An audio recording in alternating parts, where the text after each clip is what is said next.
بسم الله والحمد لله والصلاة والسلام على رسول الله وعلى آله وصحبه من والاه. اللهم لا سهل إلا ما جعلته سهلا، وأنت تجعل الحزن إذا شئت سهلا. اللهم اجعل ألسنتنا عامرة بذكرك وقلوبنا مملوءة بخشيتك، إنك على ما تشاء قدير، وأنت حسبنا ونعم الوكيل. اللهم صل وسلم على سيدنا محمد، طب القلوب ودوائها، وعافية الأبدان وشفائها، ونور الأبصار وضيائها، وعلى آله وأصحابه كل لمحة ونفس عدد كل معلوم لك يا الله.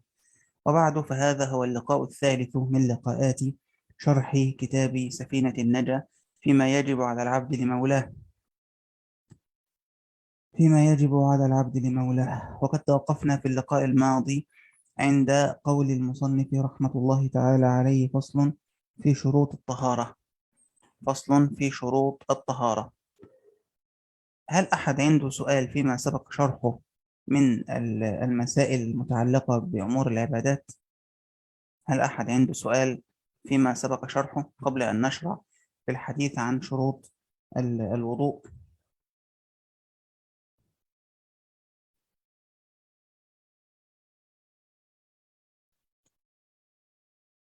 واضح إن محدش عنده سؤال، أو محدش عنده سؤال. ديت أمر لا يخرج عن حالتين: إما أن يكون إن شاء الله يعني ذهنه وقاد وحاضر وذكي ومذاكر والدنيا عنده تمام تمام، وإما أن يكون ما بيذاكرش، لأن المذاكرة لابد أن تولد سؤالا. فما دام الإنسان ما بيسألش يبقى هو ما بيذاكرش. يعني ديت قاعدة، خدوها قاعدة كده: ما دام الإنسان ما بيسألش يبقى هو ما بيذاكرش. طول ما أنت بتسأل طول ما أنت مذاكر، فانتبه لهذه يعني. طيب، قال المصنف رحمة الله تعالى عليه: شروط الوضوء 10. الإسلام. والتمييز والنقاء عن الحيض والنفاس وعما يمنع وصول الماء إلى البشرة، إلى آخر ما قال رحمه الله. شروط الوضوء: الشرط أولا هو الشرط أولا هو ما كان جزء خارجا عن ماهية الشيء ولا يصح الأمر ولا العبادة إلا به. خلونا ناخد التعريف السهل ده.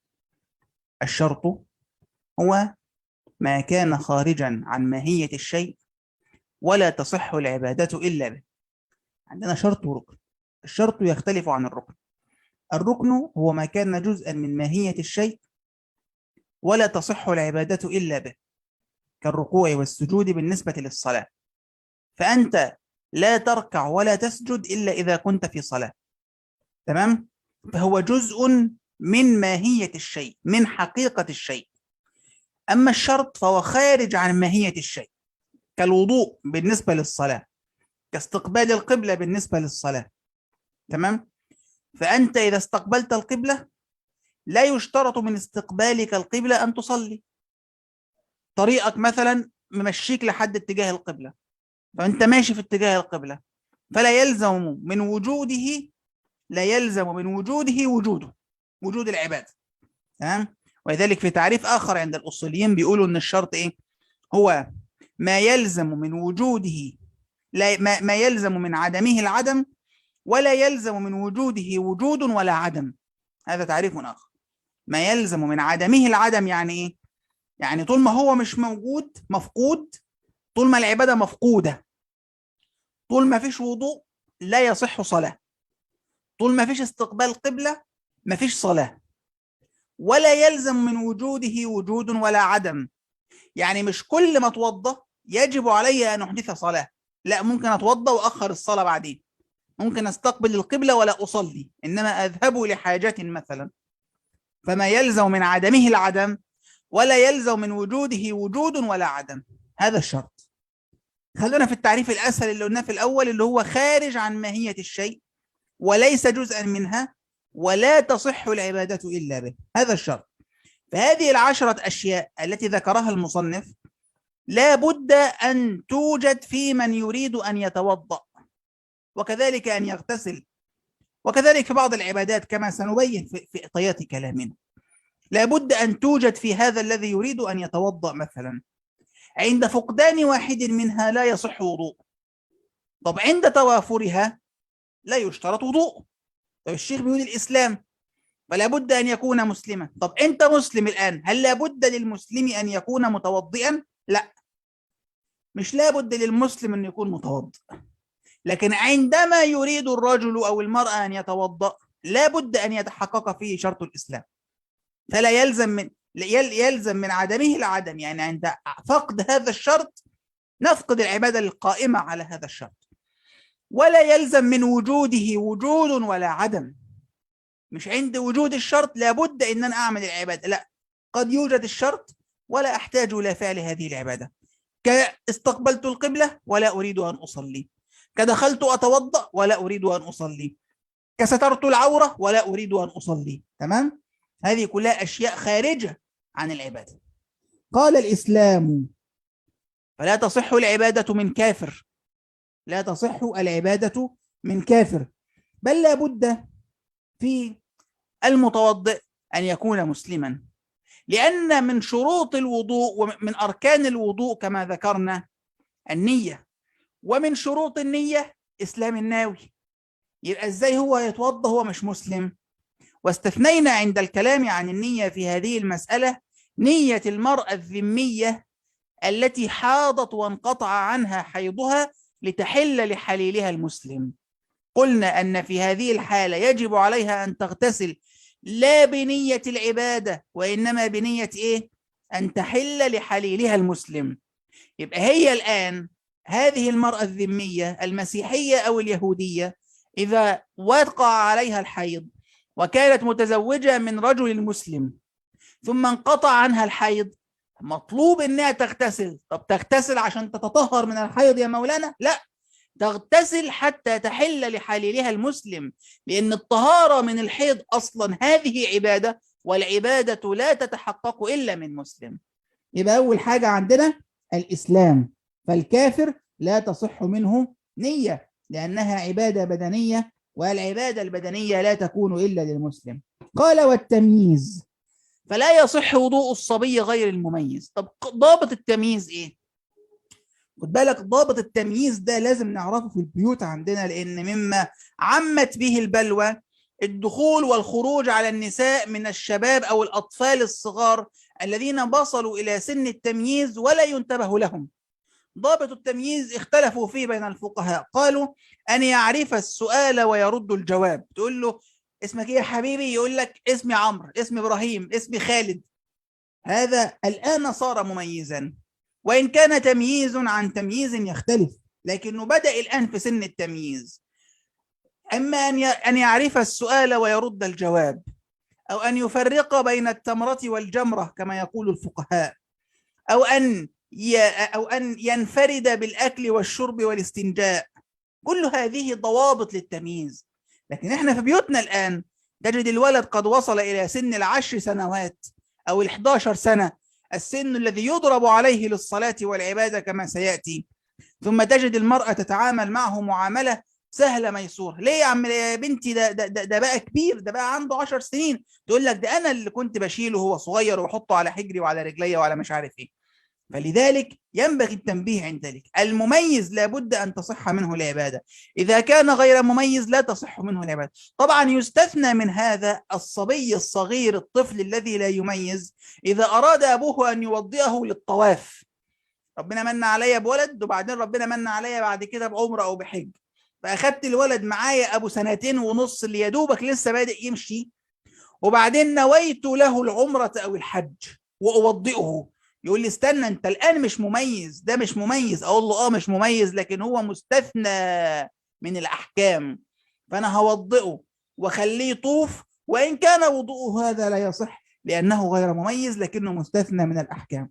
قال الإسلام والتمييز والنقاء عن الحيض والنفاس، والنقاء عن الحيض والنفاس. سبق وتكلمنا أن الحيض دم جبلة يخرج من فرج المرأة بلا علة، وأن النفاس هو دم حيض متجمع يخرج عقب الولادة، وأن أقل مدة تحيض فيها المرأة عندنا في المذهب هي يوم وليلة على الاتصال المعهود، وأن أكثر مدة تحيض فيها المرأة 15 يوما، وأن غالب المدة التي تحيض فيها المرأة 6 أو 7 أيام. وأن النفاس أقله لحظة أو مجة يمجها الفرج عقب خروج الولد كاملا منفصلا، وأكثره 60 يوما وغالبه 40 يوما.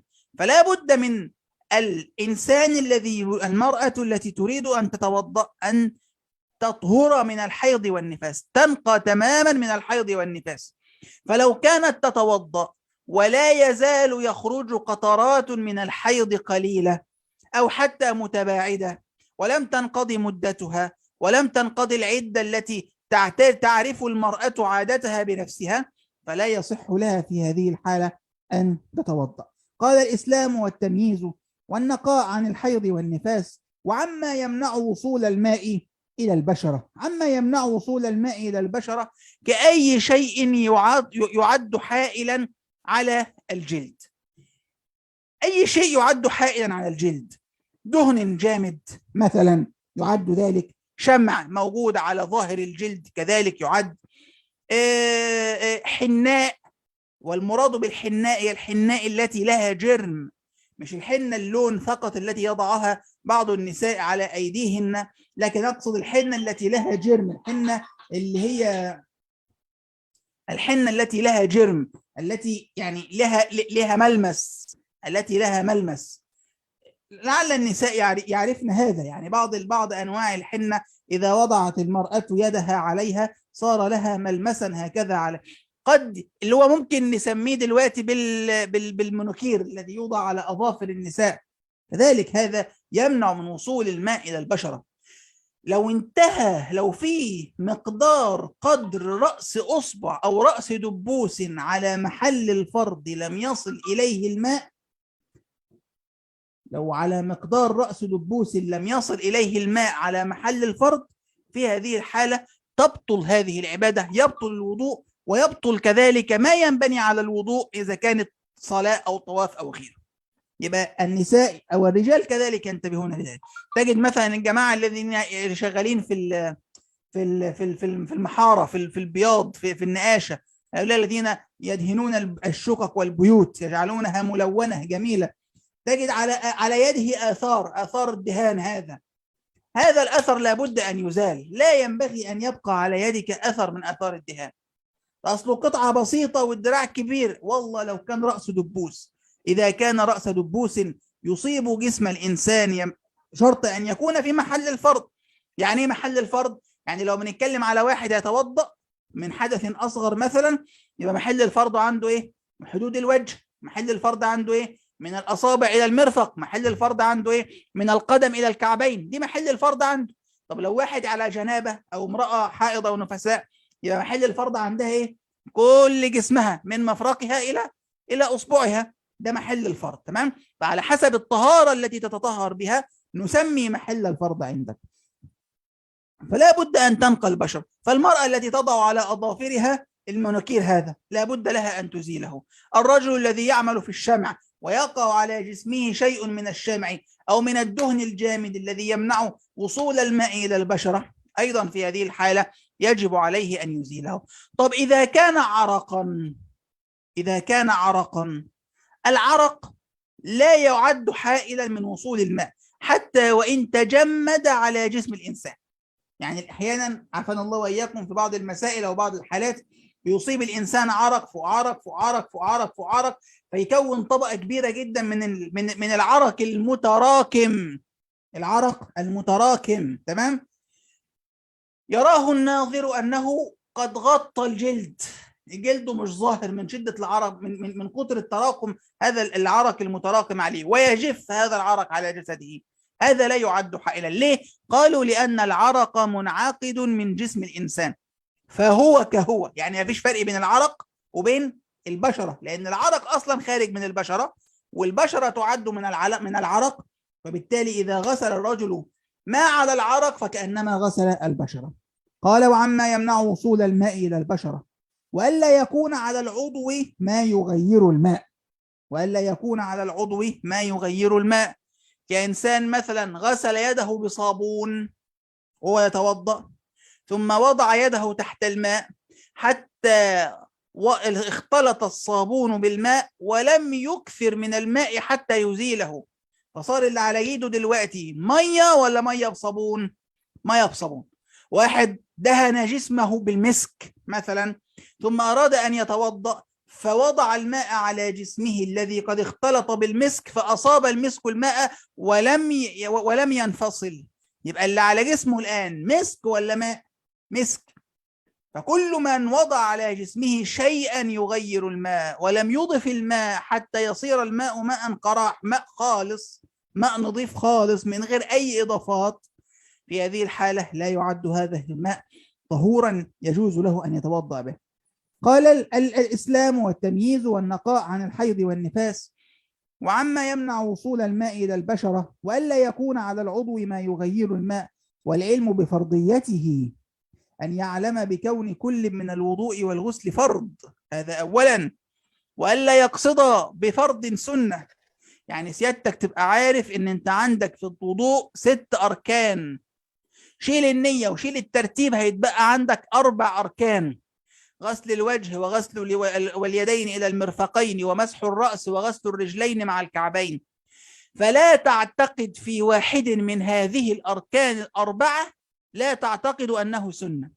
يبقى انت بتيجي تغسل وجهك ما تقولش انا هغسل وجهي معتقدا ان غسل الوجه سنه، لا، لابد ان تعتقد بان غسل الوجه فرض، لابد ان تعتقد بان غسل اليدين الى المرفقين فرض، لابد ان تعتقد ان مسح جزء من الشعر فرض، لابد ان تعتقد ان غسل الرجلين مع الكعبين فرض.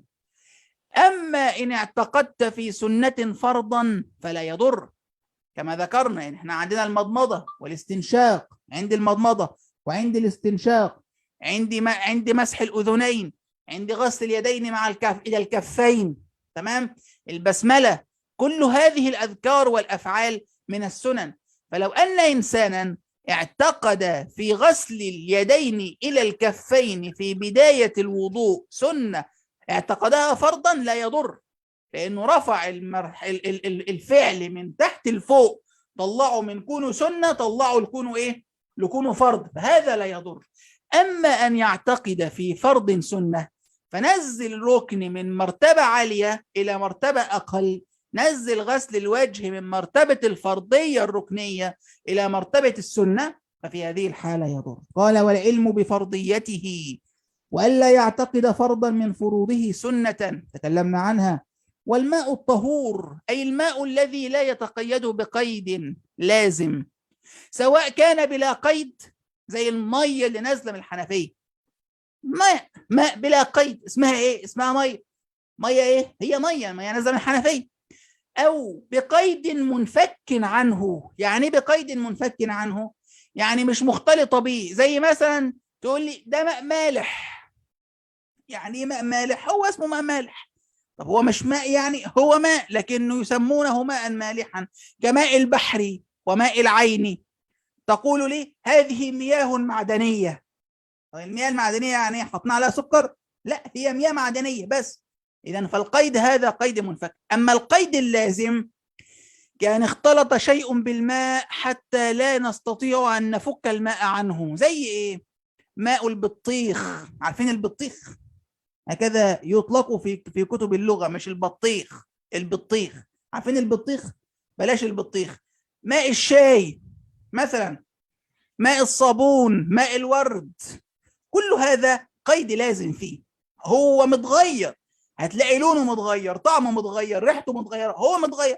لكن مية الملح تقول لي ما لها طعم الملح اللي فيه، الملح اللي فيه مائي منعقد منه مش هيضره، زي ما اتكلمنا عن الماء والضرر اللي بيقع فيه المحاضرة اللي فاتت، تمام. أما القيد اللازم هذا هو الذي يضر. لذلك الماء الطهور هو الماء الذي المطلق الذي بلا قيد أو بقيد منفك عنه، أما القيد اللازم فيضر. قال ودخول الوقت والموالاة لدائم الحدث. دائم الحدث هو الإنسان الذي لا ينقطع حدثه، عافانا الله وإياكم، عنده سلس بول، عنده سلس ريح، عنده سلس مني، عنده أي شيء من الأمور التي تستديم الحدث عليه. فهذا المسكين هو أصلا مريض، عافانا الله وإياكم. فعشان أقول له حضرتك ادخل اتوضى وبعدين اقعد في المسجد، أو اجمع صلاة الظهر بصلاة العصر، أو استنى لما العصر يأذن وخش صلي، هذا لا يبقى على طهارته أبدا، وبعدين اقعد في المسجد كانت له أحكام خاصة، فكان لابد له من الموالاة بين الاستنجاء. هو أولا يجب عليه أن يستنجي قبل كل صلاة، لابد أن يدخل الحمام، ده بخلاف الإنسان العادي. الإنسان العادي لا يجب عليه أن يستنجي قبل كل صلاة، كما يفعل بعض آبائنا في المساجد، تلاقي واجب أن يدخل الحمام يعرض نفسه على الخلاء قبل الوضوء. لا، مش شرط، ما دام الإنسان لا يرى من نفسه حاجة لدخول الخلاء فلا يشترط عليه أن يدخل إلى الخلاء. تمام؟ طيب، هذا الذي يريد أن يتوضأ الآن نقول له: أنت دائم حدث أم إنسان صحيح؟ يقول لي إنسان صحيح. أقول له: براحتك، أصل أنا متوضي من الفجر والنهارده في صلاة العشاء، ينفع أصلي العشاء بوضوء الفجر؟ أقول له: ينفع تصلي العشاء بوضوء امبارح لو كنت لسه عطرت، ما يضرليش حاجة خالص. يجي لي الراجل التاني أقول له: حضرتك صحيح ولا دائم الحدث؟ يقول لي: لا يا عم الشيخ، ده أنا دائم الحدث. أقول له: طيب، مطلوب من سيادتك 3 حاجات.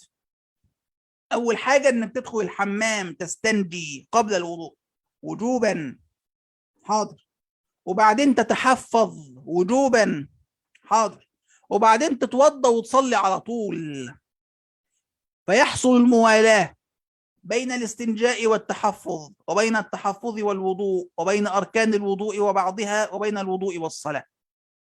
احنا قلنا في الوضوء من شوية من محاضرتين ان الموالاة في الوضوء سنة، لكن لدائم الحدث لابد أن يوالي بين كل الأفعال وبعضها، لأنه حالة استثنائية، والحالة الاستثنائية لها أحكام خاصة، ولذلك جعلنا له أحكاما خاصة. أحكاما خاصة. قال: ودخول الوقت والموالاة، أي بين الأعضاء، والموالاة بين الغسلات لدائم الحدث. تمام؟ انتهى المصنف من الحديث عن شروط الوضوء فانتقل إلى نواقض الوضوء.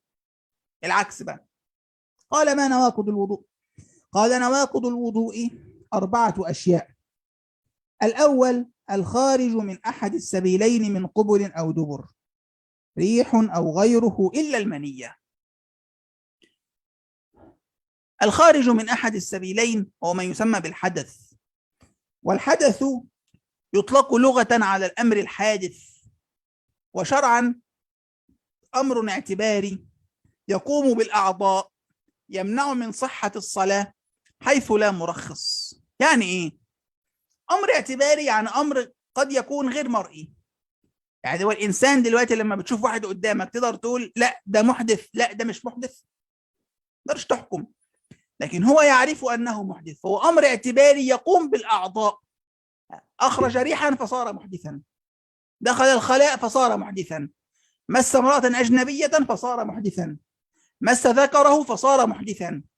هو أمر اعتباري غير مرئي يقوم بالأعضاء يمنع من صحة الصلاة حيث لا مرخص، لأننا سنعلم أن ثمة تراخيص تجوز للإنسان أن يصلي بالحدث كدائم الحدث الذي ذكرناه منذ قليل.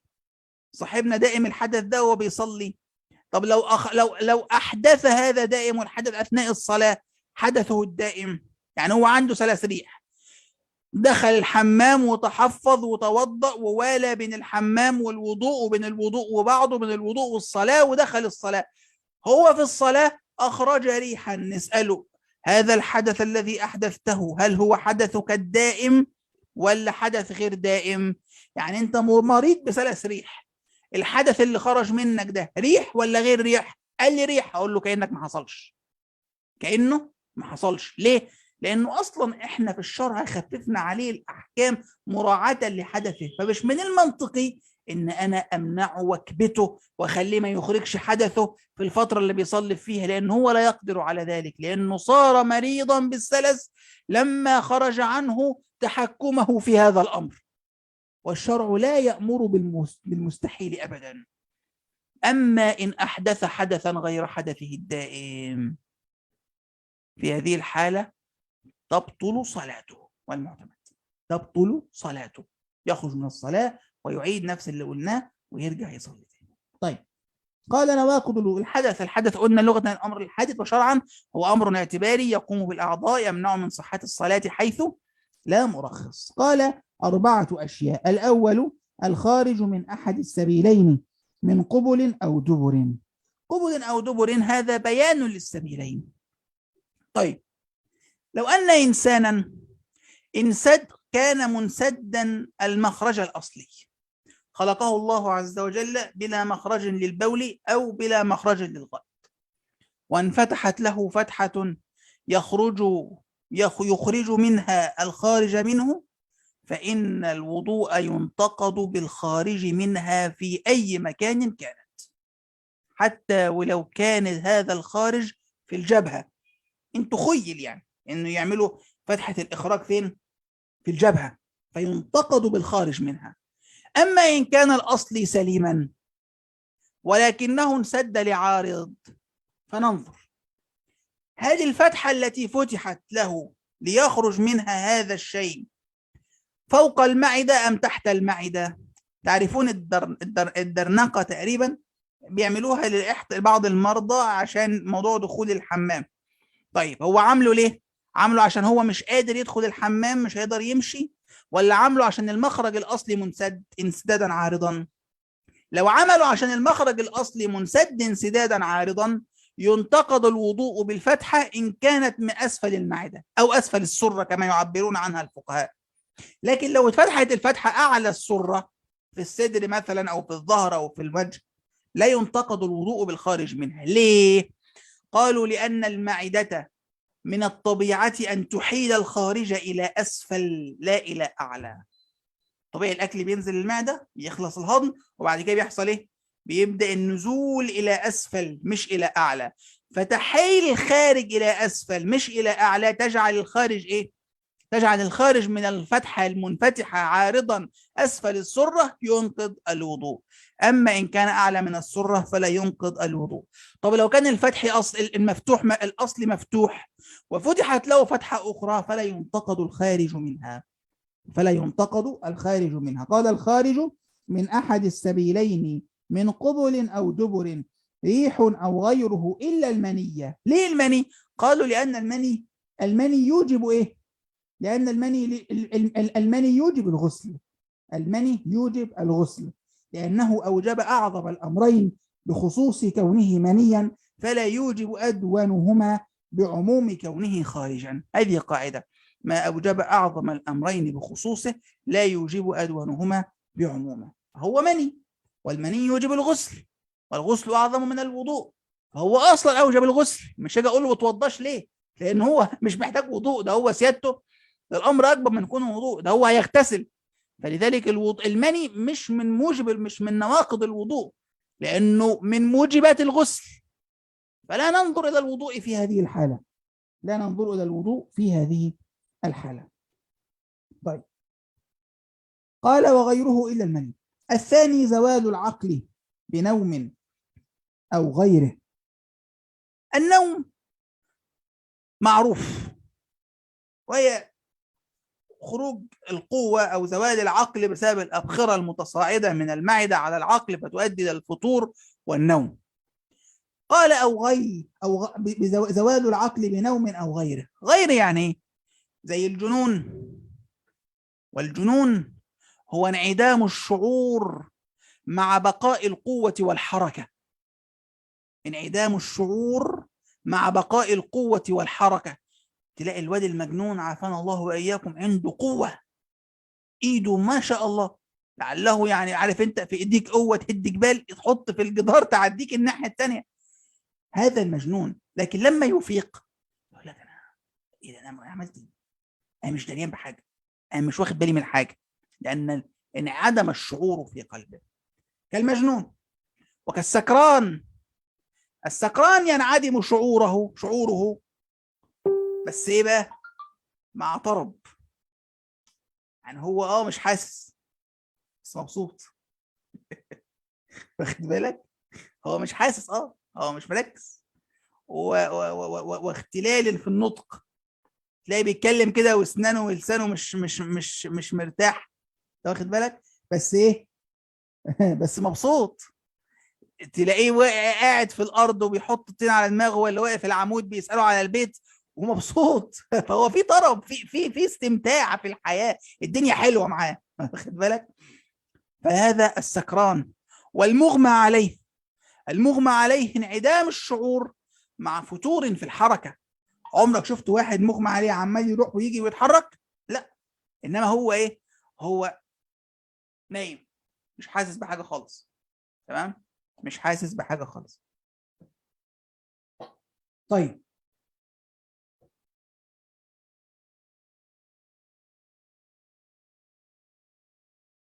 قال لو كان له فتحة أخرى عارضة والأصلية موجودة وسليمة وخرج من الأخرى عارضة ريح أو غيره لا ينقض الوضوء. لا، احنا قلنا ما دام الفتحة الأصلية موجودة وسليمة يبقى الخارج من العارض لا ينقض الوضوء. تمام؟ طيب، يبقى احنا قلنا كلمة زوال العقل بنوم أو غيره، غير دي بتعود على إيه؟ بتعود على الجنون، بتعود على الإغماء، بتعود على السكر. تمام؟ بتعود على السكر. كل هؤلاء ينتقد الوضوء بالحدوث. يستثنى من النوم نوم الممكن مقعده من الارض. واحد قاعد كده زي ما انا قاعد كده وقام من النوم واخده، وبعدين صحى من النوم قام يصلي. في هذه الحاله صلاته صحيحه. ليه؟ لانه ممكن مقعده من الارض، الا ان اخبره عدل ثقه انه قد خرج منه ناقض للوضوء. هو نايم وبعدين صحى من النوم، فقام اللي جنبه قال له قوم يا شيخ، اتفضل قوم اتوضى، انت نقضت وضوءك. يقول له حاضر. أول واضح؟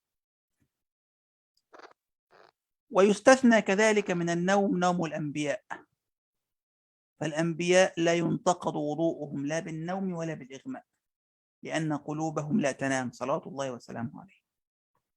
مش تقول لي أصل النبي نام فيقوم، لا، النبي صلى الله عليه وسلم لا كباقي البشر، فإذا نام صلوات ربي وسلامه عليه نامت عينه وقلبه وعقله لا ينام صلوات الله وسلامه عليه. الشيطان لا يجد مدخل لرسول الله صلى الله عليه وآله وصحبه وسلم، فذلك ينام سيدنا النبي صلى الله عليه وسلم ويقوم يصلي، وكذلك كل الأنبياء، لأنهم لا تنام قلوبهم ولا عقولهم، ولا يجوز في حقهم إلا النوم والإغماء. أما السكر والجنون والعته وغير ذلك والعياذ بالله، لا هذا لا يكون في حقهم صلوات الله وسلامه عليه. عصمتهم كسائر الملائكة واجبة وفاضل الملائكة. قال الثاني زوال العقل بنوم أو غيره إلا نوم قاعد ممكن مقعده من الأرض. خد بالك أن هيستثنى أيضا من حوار الممكن مقعده من الأرض دي، هيستثنى الرجل السمين كده مليان كده تخين الذي نحوف على طول فجأة خس على طول. ليه؟ قالوا لأنه لا يتصور فيه استقرار وتمكين، دايما هيكون في بين المقعدة وبين الأرض تجاف، لازم هيكون في بين المقعدة وبين الأرض تجاف، وبالتالي لا يتصور منه تمكين. قال الثالث التقاء بشرتي رجل وامرأة كبيرين أجنبيين من غير حائل. خد بالك من القواعد والقوانين والقيود اللي حطها الشارع المصنف في الناقد ده. قال التقاء بشرتي رجل وامرأة، فوجب اختلاف الجنس، فلو رجل ورجل لا ينتقض الوضوء، ولو امرأة وامرأة لا ينتقض الوضوء. طب لو رجل وخنثى، لو رجل وخنثى، مين يجاوب يا مشايخنا الكرام؟ مين يحط إجابته؟ رجل وخنثى.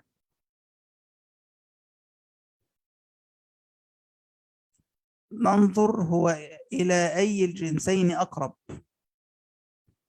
ما هو خد بالك لما نقول خنثى في الفقه يبقى المراد به الخنثى المشكل اللي احنا مش عارفين له جنس، لأن احنا لو قربنا الجنس من الجنسين التحق به. تمام؟ لكن احنا بنتكلم على الخنثى المشكل الذي عنده آلة الرجال وآلة النساء، هنعمل له ايه ده يا مولانا العلامة؟ رجل وخنثى. لو إنسان بيقول ايه؟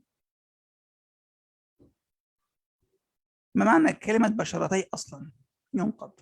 طيب البشرة هو ظاهر جسم الإنسان، ظاهر جسم الإنسان، الكف، ظاهر الكف، الذراع، الرقبة، الوجه، الرأس، الصدر، البطن، الظهر، ظاهر جسم الإنسان، هذا معنى البشرة.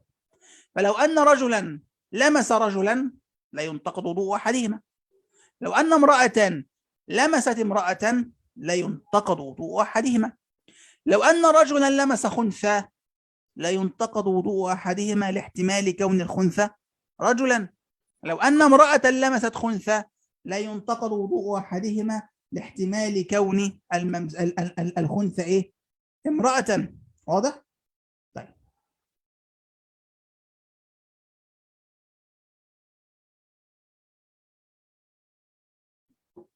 لو إنسان سد دبره بشيء ونام هل ينقض وضوءه؟ لابد من صورة التمكين إنه يكون قاعد. لكن لو نام على ظهره ألصق أليته بالجدار مثلا، أو وضع شيئا في دبره ونام غير ممكن مقعده لا يكون فيه تمكين. واشترطوا العلماء في التمكين إنه يكون قاعد من الأرض، مش إن هو نايم على جنبه وسادد دبره بشيء، أو نايم على ظهره ولازق جسمه في الجدار فمخلي مانع إن حاجة تخرج منه. واضح يا مشايخنا الكرام؟ طيب. قال الثالث التقاء بشرتي رجل وامرأة كبيرين أجنبيين من غير حائل، فينتقض وضوء كل منهما وجد اللذة أم لا، وجد اللذة أم لا. يبقى لو واحد ماشي في الطريق وخبط ظهر إيده كده مثلا، لم يشعر بشيء، لم يجد لذة، لم يجد أي شيء، ينتقض وضوء اللامس والملموس. كان في سؤال من محاضرتين تقريبا من أحدكم كان بيقول ما الفرق بين اللمس والمس. الليلة إن شاء الله هنعرف الفرق بين اللمس والمس. فاللمس هو ما يكون بين بشرة وأخرى، يعني راجل وامرأة، راجل وراجل لمسوا باليد، تمام، بأي جزء من الجسم، بأي جزء من الجسم. أي راجل يلمس أي امرأة ليست من المحارم، لا بالنسب ولا بالرضاع ولا بالمصاهرة، ينتقض وضوء اللامس والملموس. بالنسب يعني بالنسب يعني مين؟ يعني أمك، أختك، عمك، عمتك عفوا، خالتك، جدتك، هذا بالنسب. طب بالرضاع، أختك من الرضاع، أمك من الرضاع، خالتك من الرضاع، عمتك من الرضاع، جدتك من الرضاع، كله. والمصاهرة حماتك، تمام، وما يتعلق بها من المسائل. طيب. فالثلاثة دول لو لمسهم الرجل لا ينتقض وضوء، غيرهم ينتقض وضوءه اللامس والملموس، بصرف النظر عن وجود اللذة، بصرف النظر عن قصد اللمس، بصرف النظر عن سوء الظن حتى. تمام. هل يستثنى من اللمس أمور؟ قالوا يستثنى من اللمس لمس الأسنان، ولمس الأظفار، ولمس الشعر. ليه؟ تقرع انت، مالكش انت بالشعر. انا هنا واحد اقرع في المجلس فبيضحك ان هو ما عندوش شعر حد هيلمسه يعني، عادي. ينتقض وضوء من تلمسك اذا لمست قرعتك، يعني مالناش دعوه بالشعر. تمام. فلمس الاسنان ولمس الاظفار ولمس الشعر، قالوا لان هذه الاشياء الثلاثه ينتقض الوضوء او يتلذذ بالنظر اليها لا بلمسها. يعني هو الشعر، المرأة ذات الشعر الجميل، المرأة ذات الشعر الجميل ينتقض الوضوء بلمس شعرها؟ لا، التلذذ لا يكون بلمس شعرها، وإنما يكون بالنظر إليها. لذلك إذا مس شعر امرأة لا ينتقض الوضوء. بيقول بشرط عدم وجود حائل. فين الشرط يعني؟ على إيه؟ ما هو طبعا عدم وجود حائل، فلو وجد حائل ولو رق ولو خف لا ينتقض الوضوء. يعني لو حضرتك جبت منديل، تعرفون منديل الورق، وجعلته حائلا تلمس به يد امرأة وسلمت عليها مثلا، في هذه الحالة لا ينتقض وضوء اللامس ولا الملموس لوجود الحائل. واضح؟ ولو كان هذا الحائل لا يمنع جرما ولا يمنع لونا ولا يمنع حرارة، يعني الحائل اللي انت بتستخدمه ده لما لمست المرأة به شعرت بنعومة يديها، وشعرت بحرارة كفها، وشعرت كذلك بملمس يدها، كل هذا لا ينقض الوضوء؟ لا ينقض الوضوء. ليه؟ لوجود الحائل. فإن شعرت بذلك وأمذيت ينتقض الوضوء لا للمس وإنما للمذي. خد بالك من دي. لو واحد سلم على واحدة ثم شعر بحرارة يدها فقامت شهوته فأمذى، أي خرج من ذكره ماء رقيق يخرج عند فوران الشهوة دون انقطاعها، مش زي المني. في هذه الحالة نقول له وضوءك انتقد يا مولانا. ليه؟ عشان سلمت؟ نقول له لا، انت مسلم بالحائل، وضوءك انتقد عشان سيادتك امذيت. واضح؟ قال الثالث التقاء بشرتي رجل وامرأة كبيرين أجنبيين من غير حائل. من غير حائل. تمام؟ إذا فلا بد أن يكون من مختلفي الجنس ذكورة وأنوثة، هذا أول شرط. وأن يكون بالبشرة دون الشعر والسن والظفر. تمام؟ دون الشعر والسن والظفر. وأن يكون بدون حائل كما ذكرنا. وأن يكون كبيرين. فلو أن رجلا سلم على بنت صغيرة غير مشتهاة طبعا أو لمسها لا ينتقض الوضوء. ولو أن امرأة سلمت على صبي صغير غير مشتهٍ طبعا، يعني لسه ولد صغير 4 سنين 5 سنين 7 سنين لا يشتهى طبعا، لا ينتقض الوضوء. واخد بالك؟ تمام. خلاص، يبقى الاثنين أن يبلغ كل منهما حد إيه؟ الكبر يقينا. وهذا عند ذوي الطباع السليمة، حتى انهم يعني الباجوري رضي الله تعالى عنه ورزقنا صحبته في الجنة اللهم امين. كذلك كثير من العلماء يذكرون ذوي الطباع السليمة ويشبهونه من الرجال بسيدنا الإمام الأعظم أبي عبد الله الشافعي رحمه الله، ومن النساء ستنا السيدة نفيسة رضي الله تعالى عنها. مولانا الشيخ عبد العزيز الشهاوي رضي الله عنه وأدام لنا عمره وأطال بقائه فينا آمين، يقول لك طب انتم ممثلينها بناس كبار قوي كده ليه؟ يعني هاتوا لنا حد على قدنا شويه، انزلوا تحت شويه. مين فينا يوصل لمرتبه الامام الشافعي؟ ومين فينا من الحريم يوصل لمرتبه ستنا السيده نفيسه؟ هاتوا كده حد على قدنا نعرف نتكلم معاه، لكن انتوا رافعينها قوي. هو دايما يعلق على هذه الكلمه بهذه الجمله رضي الله تعالى عنه وارضاه. وادام الله فينا بقاءه ونفعنا به وبعلومه في الدارين، ومد له في عمره ونفعه بصحته ومتعه بحياته وبصحته اللهم آمين. ادعوا لمولانا الشيخ عبد العزيز فهو من بركات هذا الزمان، وهو من أساتذة هذا المذهب، وهو من بركة المذهب في هذا الزمان. ربنا يطول في عمره ويحفظه لنا ويبارك لنا في عمره اللهم آمين. طيب، يبقى لابد أن يبلغ حد الكبر يقينا. الرابع، يبقى ده ما يتعلق باللمس. ده ما يتعلق باللمس. المس بقى يأتي الآن. ما المس؟ قال مس قبل الآدمي أو حلقة دبره ببطن الراحة أو بطون الأصابع. يبقى يشترط في مس القبل والدبر أن يكون ببطن الراحة أو بطون الأصابع.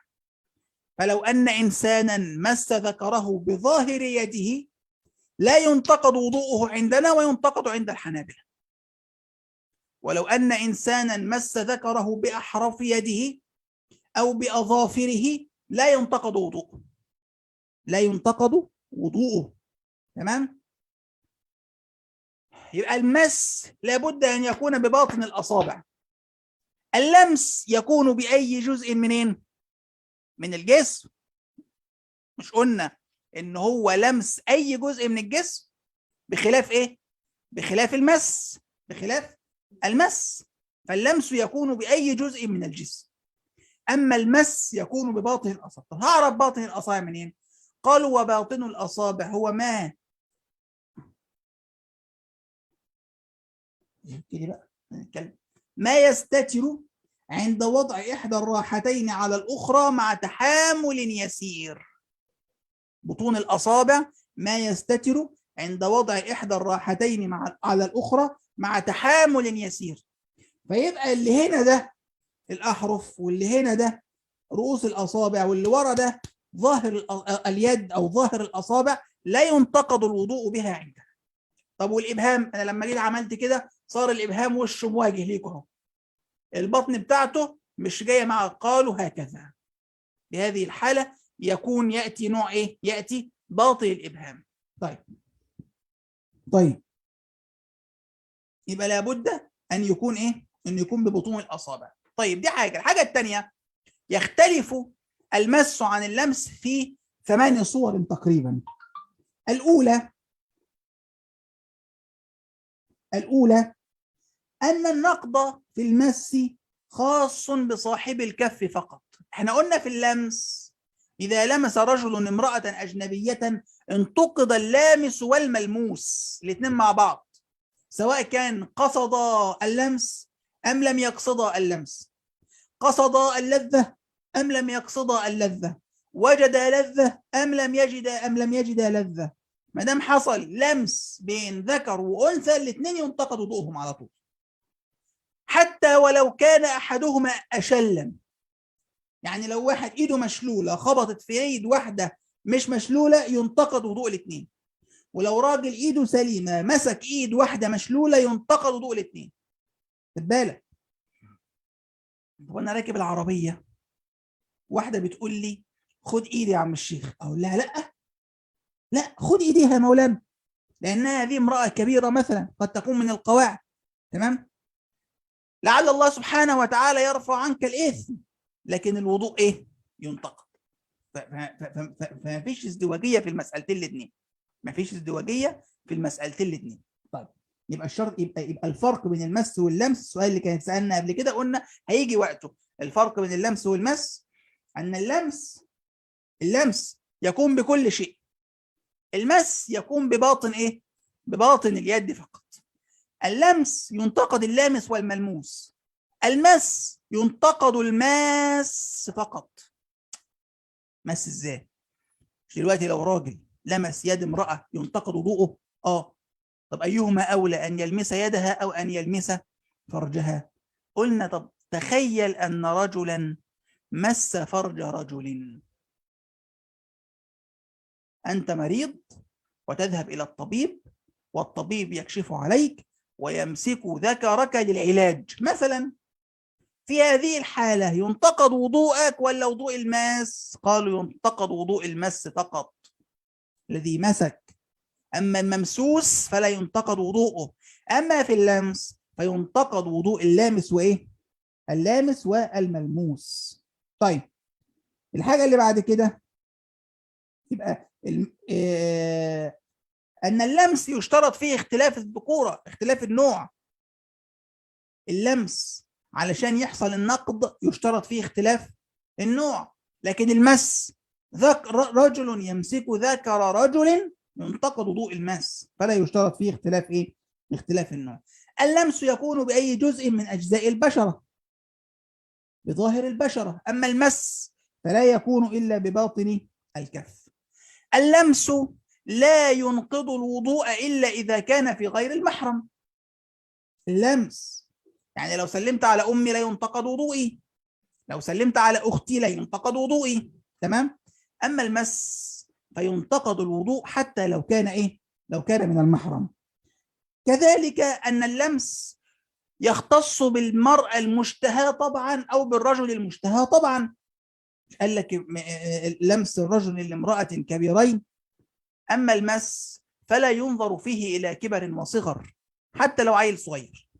لو الأم بتغير لابنها ولمست فرجه عند تغييرها أو لمست فرجها عند تغييرها ملابسها مثلا ينتقد وضوءها ويجب عليها أن تتوضأ. خلاص. اللمس يكون للجسم كله، أما المس فيشترط فين؟ فيشترط فقط في الفرج فقط. معنا وقت ولا خلاص؟ يعني خلاص، يعني نقف على هذا وصلى الله وسلم وبارك على سيدنا ونبينا محمد وعلى آله وصحبه وسلم. أحد عنده سؤال فيما تقدم من الحديث عن الشروط والنواقض؟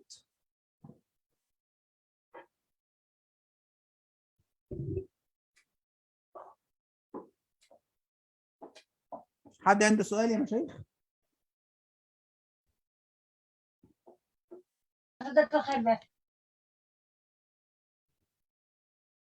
محدش عنده سؤال يعني؟ الحمد لله. سيدي عندي سؤال. سيدي مولانا، شرط دخول الوقت هذه من شروط الوضوء، من شروط الوضوء عند اصحاب الاعذار. احنا ما قلناهاش صح؟ دخول الوقت لابد ان يكون له. احسنت، جزاكم الله خيرا شيخ محمد عاطف. يشترط كذلك عند اصحاب الاعذار مع الاستنجاء والموالاه دخول الوقت، فلا يجوز له ان يتوضا قبل دخول الوقت. فلما يسمع اذان الظهر يقوم في الوقت ده يستنجي ويتحفظ ويتوضا ويصلي. لكن انه يقوم يتوضا ويقعد مستني وقت الظهر لما يأذن، ساعتها نقول له وضوءك هذا لا يصح ولا بد ان تعيد الوضوء مره اخرى. طيب لو كان هيصلي جنازه، دخول الوقت بصلاه الجنازه امتى؟ قالوا دخول وقت الجنازه يبدأ عند الانتهاء من غسل الميت، كما سيأتي في باب الجنائز إن شاء الله. دخول وقت الجنازة يبدأ عند الانتهاء من غسل الميت، فإذا انتهى من غسل الميت ولو قبل تكفينه فيجوز أن نضع عليه سترة ملاية ولا حاجة ثم نصلي عليه قبل التكفين. وقالوا ويستحب الترك بعد التكفين، وقيل أيضا في بعض الأقوال إن هو وقت صلاة الجنازة يدخل بعد التكفين، لكن المعتمد في المذهب أن وقت صلاة الجنازة يدخل بعد انتهاء من غسل الميت. فجزاكم الله خير يا شيخ. دخول الوقت نسينا نقوله وده المراد به. حد تاني عنده سؤال؟ عندي سؤال سيدي. طيب عفوا مولانا.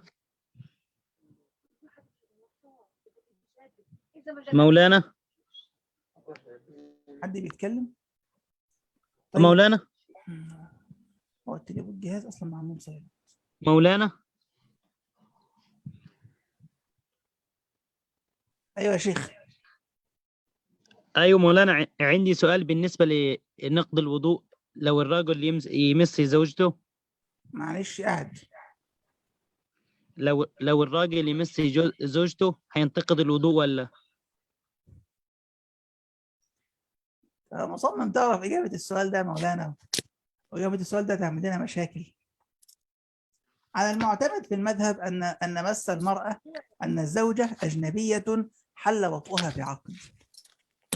على المعتمد من المذهب ان المراه اجنبيه حل وطئها بعقد، تمام؟ وبالتالي فلا بد ان انت اذا مسست زوجتك، انت شايف السؤال وقايل هينسى مش هياخد باله وانت مصمم. اذا مسست زوجتك او زوجتك مستك انت. طب الامر ده صعب، هنعمل ايه في الموضوع ده؟ خلاص يبقى ممكن ساعتها نخلد الامام ابو حنيفه رضي الله تعالى عنه الذي يقول بعدم النقد. المهم ان احنا هنقلد واحد من الائمه الاربعه. ممكن مرة أخرى، لماذا يصح الوضوء حال غسل الجنابة والمرأة لا يصح الوضوء إلا بالنقاء من الحيض؟ جهازك كم عيش؟ طيب مولانا الوضوء حال غسل الجنابة هذا هو من سنن الغسل أصلا، يعني من سنن الغسل أن يتوضأ الإنسان قبل الوضوء كما ذكرنا، ويستحب قبله الوضوء له والنطق في ابتدائه بالبسملة، فيستحب لك أن تتوضأ قبل الغسل. لكن الحائض والنفساء هتتوضأ وهي لا تزال على الحيض والنفاس. ليه؟ إن كان وضوءها لسبب خلاص، واحدة مثلا غضبت واستشرى غضبها وخلاص الدنيا اسودت في وجهها وأرادت أن تغتسل أو أن تتوضأ، عشان تبرد هذا الشيطان تتوضأ. لكن أن تتوضأ وهي لا تزال على حيضها ونفاسها لتصنع عبادة مقصود بوضوء العبادة، لا ما ينفعش. كذلك الذي يتوضأ يغتسل للجنابة، لو انه توضأ وخرج منه تعالى لا يزال باقي اعضاء الجسد عليها جنابة، لابد ان تتم اغتسالك والا لا تصح صلاتك بهذا الوضوء مجرد. واضح يا مولانا؟ فالوضوء اثناء غسل الجنابة هو من سنن الصلاة، من سنن الغسل. لكن المرأة التي لم تنقى بعد من الحيض والنفاس تتوضأ ليه؟ الا اذا كان هناك حاجة. في سؤال تاني يا مشايخنا؟ عشان انتوا عندكم النهارده لقاء التجويد صح؟ مع الشيخ ابراهيم. طيب هذا أسأل الله جل وعلا أن ينفعنا بما علمنا وأن يعلمنا ما جهلنا وأن يزيدنا علما، وصلى الله وسلم وبارك على سيدنا ونبينا محمد وعلى آله وصحبه وسلم.